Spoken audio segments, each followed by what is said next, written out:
Assalamualaikum, perkenalkan nama saya Vika Dwi Yulianti. Kali ini kita akan membahas mengenai penggunaan SPSS untuk melakukan uji validitas dan uji reliabilitas.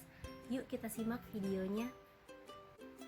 Sebelum kita membahas mengenai prakteknya, kita bahas terlebih dulu yuk untuk teorinya. Yang pertama, uji validitas. Untuk validitas itu apa sih? Validitas digunakan untuk mengetahui sejauh mana ketepatan dan kecermatan suatu alat ukur untuk mengukur data.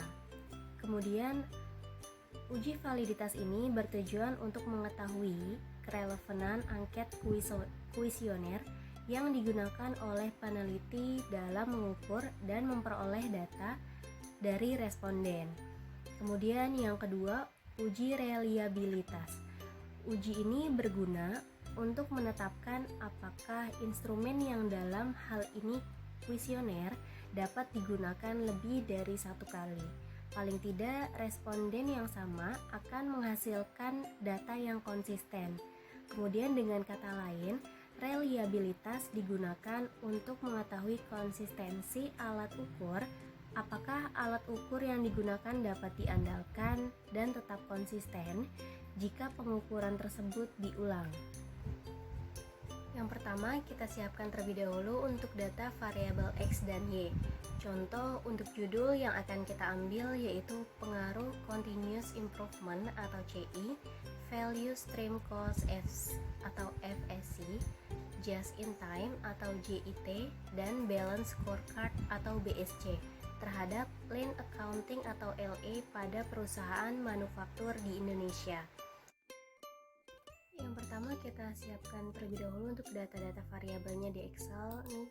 Sebelumnya saya sudah menyiapkan untuk data-datanya dari semua variabel untuk judul penelitiannya. Kita lihat terlebih dahulu sudah lengkap atau belum. Kemudian pada bagian responden, di bagian responden ini kita copy terlebih dahulu untuk kita ubah menjadi bentuk vertikal.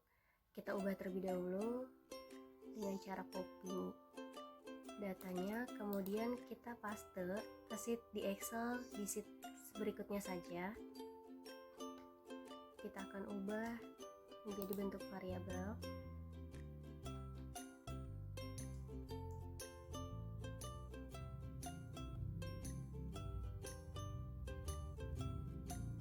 Nah, jika sudah kita ubah, maka kemudian untuk data ini kita copy ke SPSS. Untuk data-data yang tadi sudah kita ubah ke bentuk vertikal, kita copy kembali ke sistem SPSS.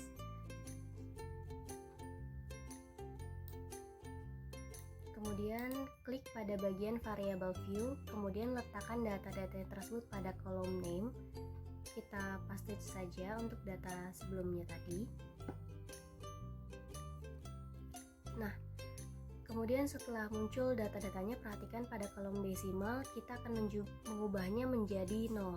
Setiap datanya kita ubah menjadi 0.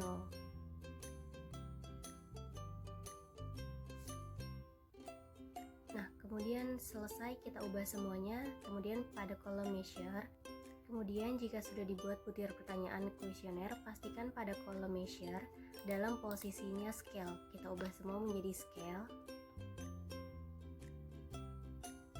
Nah, kemudian jika setelah selesai membuat butir pertanyaan kuesioner, kita klik data view untuk memastikan data pernyataan yang sudah disiapkan dengan cara copy paste dari data yang berada di Excel. Untuk data-datanya itu berupa yang berisi angka-angka dari kuesioner yang kita lakukan. Kita copy semua data-datanya. Kita copy semua, kemudian nanti kita taruh pada bagian SPSS, namun pada bagian data view. Kita copy semua. Mari kita lihat untuk di data view ini. Kita paste. Nah, datanya sudah dimasukkan, kita akan melakukan uji validitas dan reliabilitas. Setelah datanya berhasil, kemudian selanjutnya kita pilih analyze. Kita klik. Kemudian pilih di bagian scale. Pada bagian scale ini, kemudian pilih reliability analysis. Kemudian akan muncul kotak dialog reliability analysis. Blok butir pertanyaan untuk setiap variabel, kemudian dimasukkan ke dalam kotak items. Dari semua data-data tadi, kita akan copy terlebih dahulu dari data LA1 sampai LA8. Kita copy terlebih dahulu.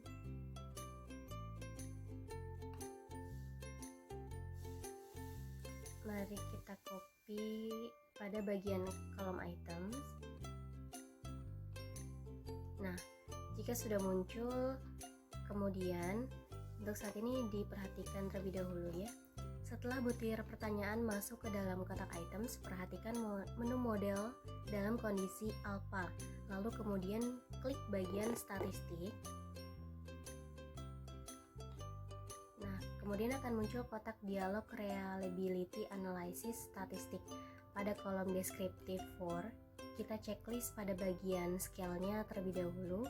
Scale if item deleted. Pada kolom inter item, kita checklist correlation. Kemudian klik continue lalu OK. Nah, kemudian nanti akan ada muncul data output yang dihasilkan dari data-data yang sudah kita input tadi. Kemudian perhatikan pada tabel nilai corrected item total correlation. Nilai tersebut adalah nilai validitas butir pernyataan. Butir pernyataan dianggap valid apabila nilai corrected item total correction yang kita anggap adalah R hitung lebih besar daripada R tabel. Sebelumnya saya sudah menyiapkan untuk R tabelnya, kemudian kita bandingkan terlebih dahulu dengan R tabel. Buka. Nah, perhitungan DF sama dengan N-2 karena kita mengambil data adalah 30 data, maka 30 dikurang 2 sama dengan 28. Jadi nilai R tabel untuk DF sama dengan 28 dengan alfa sama dengan 5%, penguji satu arah, yaitu sebesar 0,361. Kita perhatikan, untuk butir pernyataan L1, LA1, LA4, dan LA5, nilai R hitung lebih kecil daripada R tabel, yaitu 0,361. Maka butir pernyataan tersebut dinyatakan tidak valid. Sementara untuk butir pernyataan selain L1, LA1, LA4, dan LA5, yaitu LA2, LA3, LA6, LA7, dan LA8, nilai R hitung lebih besar dari R tabel, yaitu 0,361. Maka butir pernyataan tersebut dinyatakan valid. Uji validitas berguna untuk mengetahui kevalidan atau kesesuaian kuesioner yang peneliti gunakan untuk memperoleh data dari para responden. Untuk butir pernyataan yang tidak valid, hal yang perlu dilakukan adalah mengganti butir pernyataan dengan pernyataan yang baru, atau bisa juga dengan menghapus butir pernyataan tersebut dalam olah data SPSS. Lakukan dengan cara yang sama tahapan ini untuk variabel yang lainnya juga.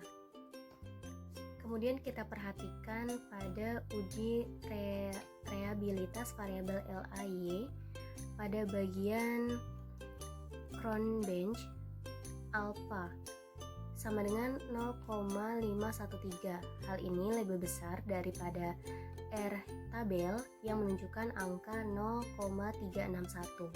Maka dapat disimpulkan kuesioner yang digunakan dalam penelitian ini secara keseluruhan bersifat reliable.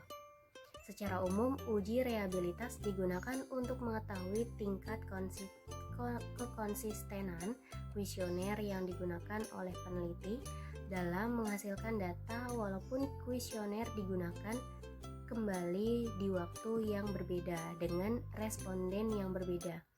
Kemudian lakukan dengan cara yang sama tahapan ini untuk variabel-variabel lainnya.